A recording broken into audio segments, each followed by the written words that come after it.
மக்களே, இந்த ஒரு பதிவில் நம்ம என்ன பார்க்க போகிறோம்னா, அஜித்குமார் அவர்கள் இருக்காங்கல்ல, ரங்கராஜ் பாண்டே அவர்கள் யூடியூப் சேனலுக்கு ஒரு இன்டர்வியூ ஒன்று கொடுத்துருக்காங்க. இது வரைக்கும் அஜித்குமார் அவர்கள் இப்படிலாம் இன்டர்வியூ கொடுக்க மாட்டாங்க. இந்த இன்டர்வியூ வந்து ஒரு தெளிவுபடுத்துகிற ஒரு இன்டர்வியூவாக அவர் வந்து இந்த இன்டர்வியூ கொடுத்துருக்காரு. இதற்கு முன்னாடி ஒரு ஆங்கில ஊடகத்துக்கு ஒரு இன்டர்வியூ கொடுத்தாங்க.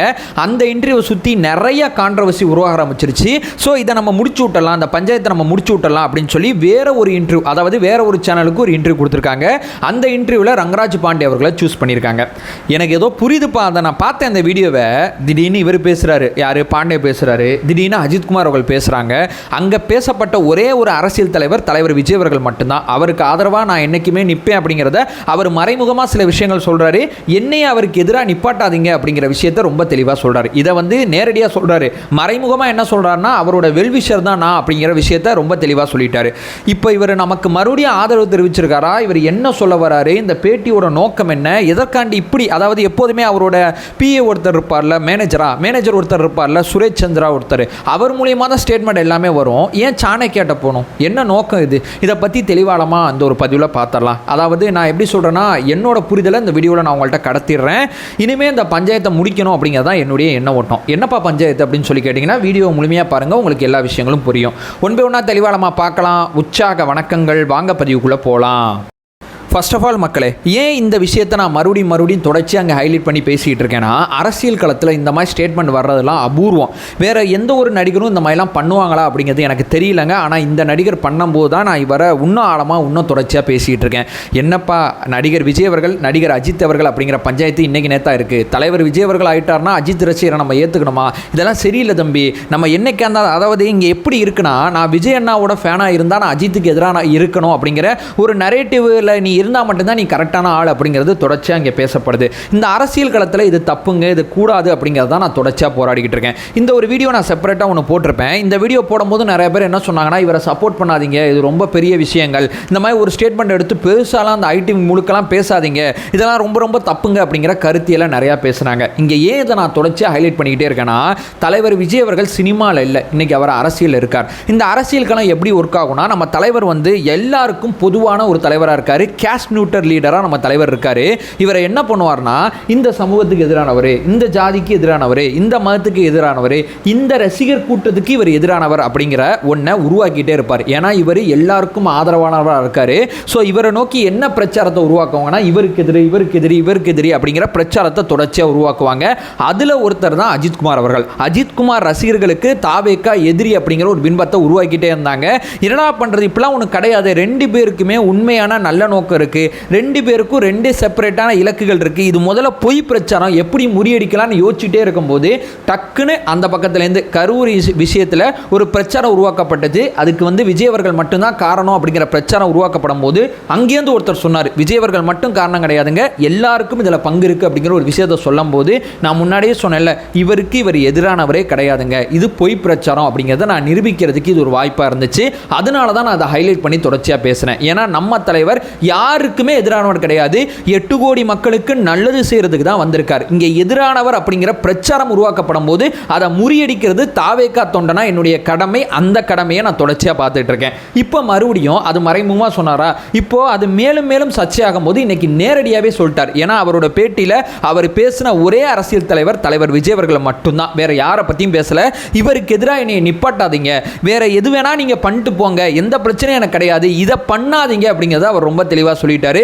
ஏன்னா அவர் நல்லா இருக்கணுங்கிறத நான் நினைக்கிறேன், என்னைக்குமே நான் நினச்சிருக்கேன் அப்படிங்கிற விஷயத்த சொல்கிறார். சினிமாலே நீங்கள் தான் பொய்யான ஒரு விஷயத்தை செஞ்சீங்க, அப்போல்லாம் நான் எதுவுமே பேசலை, ஏன்னா அது சினிமா, இது அரசியல் களத்தில் இந்த பிரச்சாரம் ரொம்ப தீவிரமாக முன்னெடுக்கப்பட்டால் என்னுடைய ரசிகர்கள் யாரும் நம்பிடக்கூடாது இந்த பிரச்சாரத்தை அப்படிங்கிறதுக்காண்டி தான் இன்னைக்கு வெளியே வந்து மனுஷன் இவ்வளோ நாட்கள் அமைதியாக இருந்த மனுஷன் இன்னைக்கு பேசியிருக்கார் அப்படிங்கிறத முதல்ல நீங்கள் புரிஞ்சுங்க. பாலிடிக்ஸ் இப்படி தான் ஒர்க் ஆகும். இவருக்கு எதிரானவர் அப்படிங்கிற பிரச்சாரத்தை உருவாக்குவாங்க. இதை முறியடிக்கிறது தான் நம்மளுடைய வேலை. ஏன்னா நம்ம தலைவர் ஆத்மார்த்தமாக 8 கோடி மக்களையும் நேசிக்கிறாரு. 8 கோடி மக்களுக்கு நல்லது செய்ய தான் இங்கே வந்திருக்கார். யாருக்கும் எதிரானவர் நம்ம தலைவர் கிடையாதுங்கிறத நம்ம ஆணித்தனமாக தொடர்ச்சியாக பேசணும். இது நம்பர் 1 பாயிண்ட். இப்போ ரெண்டாவது, இப்போ ஏன் இந்த பேட்டி கொடுத்துருக்காரு? இந்த பேட்டியில் அவர் சொல்கிறது எனக்கு சத்தியமாக புரியலைங்க, என்னதான் விஷயம் இது அப்படின்னு பேசும்போது அவரோட பேட்டி வந்து ஒரு தடவை 2 தடவை 3 தடவை சர்ச்சையாகலை, 7 விதமான சர்ச்சைகள் அவரோட பேட்டியில் ஆணுச்சு. அதாவது கூட்ட நெரிசல் சார்ந்து அவர் சொன்ன கருத்து வந்து கூட்டம் வந்து மாஸ் கிடையாது அப்படிங்கிற ஒரு கருத்தாக இருக்கட்டும், முதல் நாள் முதல் காட்சி சம்மந்தப்பட்ட விஷயத்தை கொண்டாட வேணாம் அப்படிங்கிற அவருடைய வேண்டுகோளாக இருக்கட்டும், இலவசங்கள் சார்ந்த அவரோட கருத்துக்களாக இருக்கட்டும், அதை தாண்டி மிக முக்கியமாக வேறு சில, அதாவது உரிமை, அது மட்டும் இல்லாமல் டியூட்டி அப்படின்னு சொல்லி ஒரு வலதுசாரி சிந்தனையாளர் மாதிரி அவர் சில கருத்துக்களை தெரிவிச்சிட்டாரு. எளிய மக்கள் பார்வையிலேருந்து அவர் சில விஷயங்களை பார்க்கல அப்படிங்கிற ஒரு விஷயமா இருக்கட்டும், ஊடகங்களை அவர் கண்டித்த விஷயமா இருக்கட்டும், பொதுவெளியில் ரசிகர்கள் நடந்து கொள்ளக்கூடிய முறைகளாக இருக்கட்டும் சொல்லி அவரோட பேட்டியில் சர்ச்சை ஆகாத இடமே கிடையாதுங்க. எல்லா இடமும் சர்ச்சை ஆனிச்சு. அப்பம்போது அவர் என்ன விளக்கம் கொடுக்குறாருன்னா, உரிமை அதே நேரத்தில் நான் டியூட்டி அப்படிங்கிற விஷயத்துக்கு இந்த பேட்டியில் ஒரு தெளிவு கொடுக்குறாரு. நான் உரிமைகளுக்கு எதிரானவன்லாம் கிடையாதுங்க, போலியாக யாராவது ஒரு வேலை பார்த்துட்டு இருக்காங்க. ஏன்னா இந்த பேட்டிக்கு அவர் வச்ச பேர் என்ன தெரியுமா? விழித்துக்கொள் தமிழ்நாடு அல்லது விழித்துக்கொள் தமிழகம் அப்படிங்கிற மாதிரி தான் ஒரு பேட்டி ஒன்று வச்சிருந்தாரு. அதாவது இந்த பேட்டியோட கோர் ஐடியாவே என்னன்னா, நான் சொல்ல வந்தது உங்கள்கிட்ட வேற மாதிரி கொண்டு போகிறாங்க, நீங்கள் விழித்துக் கொள்ளுங்கள் அப்படிங்கிறதா அவருடைய அஜெண்டாவாக இருக்குது. 1க்கு 2 தடவை அதை நீங்கள் போட்டு காமிச்சிங்கன்னா ரொம்ப தெளிவாக போட்டு கேட்டிங்கன்னா உங்களுக்கு அது ரொம்ப தெளிவாக புரியும். நான் வந்து கூட்டத்தை தப்பாக சொல்லலை, கூட்டத்தை பெருசாக மாசாக காட்டுற மீடியாவெல்லாம் தப்பாக சொல்கிறேன். என்னுடைய தந்தை மரணத்திலே அது நடந்துச்சு அப்படிங்கிற விஷயத்தை இங்கே ஹைலைட் பண்ணி பேசுகிறார். இந்த மாதிரி அந்த பேட்டியில் எந்தெந்த இடத்துல எது சர்ச்சையானுச்சோ அத்தனை சர்ச்சைக்குமே தன்னால் முடிஞ்ச அளவு விளக்கம் கொடுத்துருக்காரு. இந்த விளக்கங்களை நீங்கள் ஏற்றுக்கலனா, மார்க் மை வேர்ட் அப்படிங்கிற விஷயத்த சொல்லியிருக்காரு. அடுத்த 10 to 15 வருஷம் அல்லது 20 வருஷத்துக்கு அப்புறம் இந்த பேட்டி பெருசாக பேசுபொருளாகும்.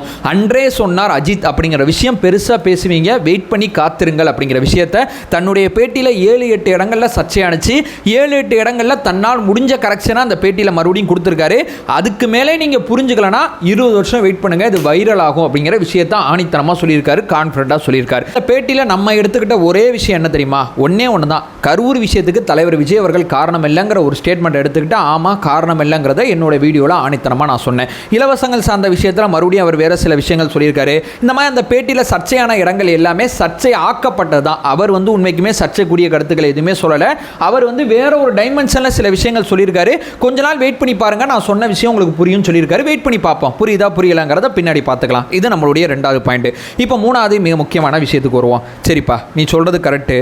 ஏன் திடீர்னு அவர் பேசுகிறாரு, ஏன் திடீர்னு பாண்டே பேசுகிறார்? அவரோட நோக்கம் தான் என்ன? உள்நோக்கம் இருக்குங்கிறத நான் தொடர்ச்சியாக சொல்லிக்கிட்டு இருக்கேன்ல. ஏன்னா எனக்கு அஜித்தை பற்றி ரொம்ப நாட்களாக தெரியும். சில விஜய் ரசிகர்கள் என்கிட்ட சொல்கிறாங்க, அஜித் அவர்களை பற்றி ரொம்ப நாட்களாக எனக்கு தெரியும். ஏன் விஜய் ரசிகர்கள்னு சொல்கிறேன்னா, நான்லாம் தாவேக்கா தொண்டனாகி ரொம்ப நாள் ஆச்சு. நீங்கள் இன்னும் விஜய் ரசிகராகவே இருக்கீங்க. விஜய் ரசிகராக இருக்கக்கூடிய உங்களுக்கு தான் உள்நோக்கம் தெரியும், மற்ற யாருக்குமே உள்நோக்கம் தெரியாது. ஏன்னா அந்த பேட்டியில் ஏன் தெரியுமா அவர் பேசுகிறாரு? பேட்டிக்கு பின்னாடி இருக்கக்கூடிய இமேஜ் அத்தனையும் நீங்கள் எடுத்து பார்த்தீங்கன்னா, அந்த அவருடைய அவர் பெருசாக ஒன்று நேசிக்கிறார், மோட்டார் ஸ்போர்ட்ஸ் அப்படிங்கிற ஒரு விஷயத்தை பெருசாக நேசிக்கிறாரு. அவர் அந்த பகுதியை மட்டும் தன்னுடைய குரலாக பதிவு செய்கிறார். ஏன்னா அவரோட நோக்கம் என்னவா இருக்குன்னா, இந்த பகுதி ஹைலைட் ஆகணும், இந்த விளையாட்டு பெருசாக போகணும் அப்படிங்கிறதுக்காண்டி தான் நான் மறுபடியும் ஊடகங்களை சந்தித்து பேசவே ஆரம்பித்தேன்.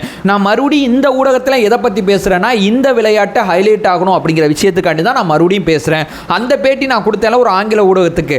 அதற்கும் நான் ஏன் கொடுத்தேன்னா, இந்த விளையாட்டை ஹைலைட் ஆகணும் அப்படிங்கிறதுக்காண்டி தான் நான் கொடுத்தேன். ஏன் இந்த விளையாட்டை ஹைலைட் ஆகணும்? ஏன்னா இந்த விளையாட்டை நிறைய பேர் பார்க்கணும், நிறைய பேர் பார்த்தா தான், நிறைய பார்வையாளர்கள் உள்ளே வந்தால் தான் இந்த விளையாட்டுக்கு நிறைய பேர் வந்து இந்த விளையாட்டை அடுத்தடுத்த கட்டம் கொண்டு போகிறதுக்கு நிறைய விஷயங்கள் நடக்கும். இதன் மூலமாக ஒரு வேலை வாய்ப்பு கிடைக்கும், இதன் மூலமாக நல்ல நல்ல டிரைவர்கள் இங்கே வருவாங்க, இது பெரிய ஒரு எக்கனாமியாக மாறும். நான் இந்த விளையாட்டை பிரபலப்படுத்த தான் நான் பேசுகிறேன். இவ்வளோ நாள் நான் அமைதியாக இருந்தது காரணம், எனக்கு வேறு எந்த அஜெண்டாவும் கிடையாது, நான் அமைதியாக இருந்தேன். இன்றைக்கி எனக்கு ஒரு அஜெண்டா இருக்குது, இந்த அஜெண்டாக்காண்டி நான் பேசுகிறேன்.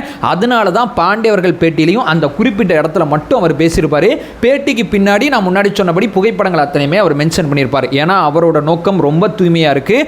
ஸோ என்னுடைய இலக்கு தான். எனக்கு உள்நோக்கம் இருந்துச்சுன்னா, நான் உள்நோக்கத்தோட வேலை பார்க்குறவனா இருந்தால் நான் இந்த விஷயத்தை பிரபலப்படுத்துகிறேன். காரில் உட்காந்து நான் வந்து வண்டி ஓட்டிக்கிட்டே இருக்கேன், அடுத்த நொடி எனக்கு என்ன ஆகும் தெரியாது. ஏன்னா இந்த விளையாட்டில் உயிர் அப்படிங்கிறது எப்போ வேணால் எப்படி வேணால் போகும். இந்த விளையாட்டோட ரிஸ்க்கு உங்களுக்கு நிச்சயமாக தெரியும். இதே நேரம் இந்த விளையாட்டு எனக்கு ரொம்ப பிடிச்சிருக்கு. இந்த விளையாட்டை சுற்றி ஒரு எக்கனாமி வந்திருக்கு. இப்போது கிரிக்கெட்டுக்கு அவ்வளோ தூரம் ஸ்பான்சர்ஸ் வராங்கன்னா அங்கே அவ்வளோ தூரம் பார்வையாளர்கள் இருக்காங்க. அதே அளவு ஹாக்கிக்கு வரமாட்டாங்க, அதே அளவு கபடிக்கு வரமாட்டாங்க. இந்த கண்ணகி நகரில் ஒரு குழந்தை ஒன்று ஜெயிக்கும் போது அது ஏன் பெருசாக பேசுகிறாங்கன்னா, அந்த கபடியை நம்ம அத்தனை பேரும் பார்க்கணும். கபடி அத்தனை பேரும் பார்க்கும்போது விளையாடக்கூடிய அத்தனை பேருமே அடுத்த லெவல் போவாங்க, விளையாட்டு அடுத்த கட்டம் போகும். ஸோ அந்த எக்கனாமியே அப்படி மாறும். அதே மாதிரி கிரிக்கெட் லெவலுக்கு நான் வந்து இந்த மோட்டார் ஸ்போர்ட்ஸை வந்து உருவாக்கணும்னு நினைக்கிறேன், நிறைய நல்ல விஷயங்கள் நடக்கணும்னு நினைக்கிறேன், அதற்காண்டி தான் இதை பிரபலப்படுத்த ஆரம்பிச்சிருக்கேன் அப்படிங்கிற விஷயத்தை ஹைலைட் பண்ணுறாரு.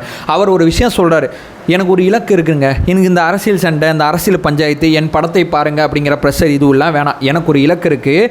நான் வந்து தமிழங்கிறதே இங்கே சில பேர் ஏற்றுக்க மாட்டாங்க, நான் ஒரு நாள் இந்த தமிழ்நாட்டுக்காண்டி நான் இந்த கார் பந்தயத்தில் பெரிய சாதனை படைப்பேன், இந்தியாவுக்காண்டி படைப்பேன், அன்னைக்கு இந்த தமிழ்நாடு இந்த இந்தியாவில் இருக்கக்கூடிய என்னுடைய இந்த இனத்தை வச்சு என்னை விமர்சிக்கக்கூடிய நபர்கள் அத்தனை பேரும் தமிழன் அஜித் ஜெயிச்சாங்க அப்படிங்கிற ஒரு விஷயத்தை சொல்லுவாங்க, அதற்காண்டி தான் நான் உழைச்சிக்கிட்டு இருக்கேன். இந்த பயணத்தில் எனக்கு என்ன நடந்தாலும் பரவாயில்ல, ஏன் சினிமா விட்டு இந்த இலக்கில் போய் இவ்வளோ தூரம் கஷ்டப்பட்டு ஏன் இதை நான் செய்கிறேன்னா என்னுடைய அடையாளமே இங்கே பிரச்சனையாக இருக்குது, என்னை அடையாள ரீதியாக சில பேர் வெறுக்கிறாங்க. யாரை சொல்கிறாரு? தம்பிகள் குரூப்பை தான் சொல்கிறாரு, வேறு யாரையுமே சொல்லலை.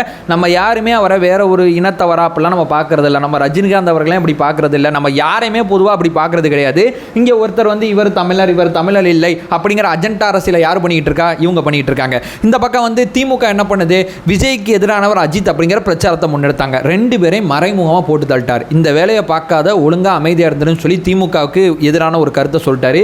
என் இலக்கு வேற, என் பிரச்சனை வேற, என்னுடைய பயணம் வேற. என்னுடைய பயணமே என்னுடைய இன அரசியல் சார்ந்து என்னை வெறுக்கிறவங்களுக்கு எதிராக நான் பேசுகிறது தான் என்னுடைய பயணமே.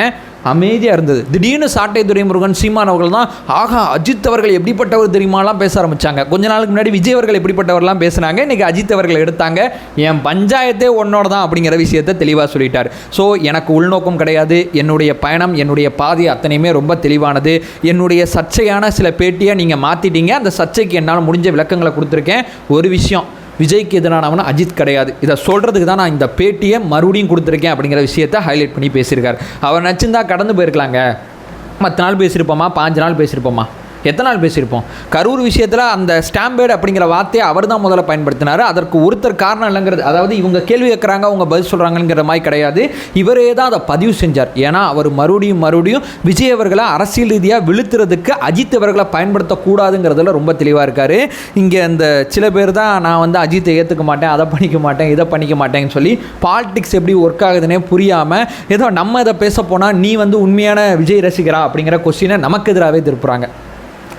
அதெல்லாம் கிடையாதுங்க. பாலிடிக்ஸ் என்னுடைய தலைவனை எதுக்கு எதிராக நீங்கள் நிப்பாட்டினாலும் நான் வருவேன், நான் வந்து பேசுவேன். ஏன்னா என்னோட தலைவன் அப்படிப்பட்ட தலைவன். இந்த மாதிரி தலைவர் அடுத்த நூற்றாண்டுக்கு வரைக்கும் கிடைப்பாங்களா அப்படிங்கிறது தெரியாது. விட்டோம் செத்தோம், இதுதான் யதார்த்தமான உண்மை. அதை சொல்லிட்டு இந்த வீடியோவை என் பண்ணிக்கிறேன்.